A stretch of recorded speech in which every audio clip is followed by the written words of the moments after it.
ఎంత చెప్పినా వినకుండా నా అపర్ణ వెంట పడుతున్నాడు.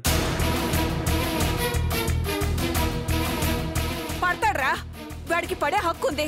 ఎందుకంటే వాళ్ళిద్దరు ప్రేమించుకుంటున్నారు, పెళ్లి కూడా చేసుకుంటారు.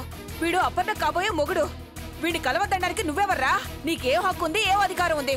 అపర్ణని కలవటం నాకు ఇష్టం లేదు. నీ ఇష్టం ఎవరికి కావాలరా? బోడిష్టం. అయినా ఇష్టం లేకపోతే మంచిగా మాట్లాడి ఒప్పించాలి, లేదా నోరు ముసుకుని కూర్చోవాలి. ఇలా రౌడీలతో కొట్టించడం, కిరాయి ఇచ్చి చంపించడం చేస్తావా? చెప్తానురా, నీ సంగతి ఇప్పుడే చెప్తాను. ఇప్పుడే పోలీస్ స్టేషన్కి వెళ్ళి నీ సంగతి తేలుస్తాను.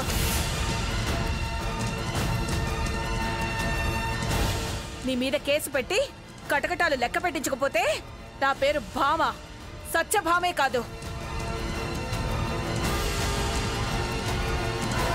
బామ్మా, నువ్వు కష్టపడి వాడిని లోపలేయించినా వాడు లెక్క పెట్టడే, ఏవో దొంగ లెక్కలు చెప్తాడు. అందుకే నేను కూడా వాడితో పాటు లోపలికెళ్ళి కటకటాలు కరెక్ట్ గా లెక్క పెట్టి నీకు కరెక్ట్ సమాధానం చెప్తా. నోరు మీద తిక్క వెదవా. నువ్వింత తింగర వెదవి కాబట్టే వాడు ఇలాంటి దౌర్జన్యానికి దిగాడు. అసలు అక్కడే వీణ్ణి ఆ రౌడీ గాన్ని మడత పెట్టి 4 తగిలించుంటే మళ్ళీ నీ జోలికొచ్చుండేవాళ్ళు కాదు. రే, స్టేషన్ కి వెళ్తున్నాను.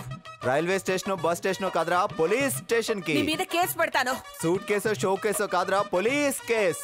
ఇన్స్పెక్టర్ వస్తాడు. శానిటరీ ఇన్స్పెక్టర్, బ్రేక్ ఇన్స్పెక్టర్ కాదురా, సబ్ ఇన్స్పెక్టర్. అరెస్ట్ చేస్తాడు, రెడీగా ఉండు. ఒక జత బేడీలతో. పదరా. పిలుస్తుందిగా వెళ్ళా. పిలుస్తుంది వాడి కాదురా, నిన్ను.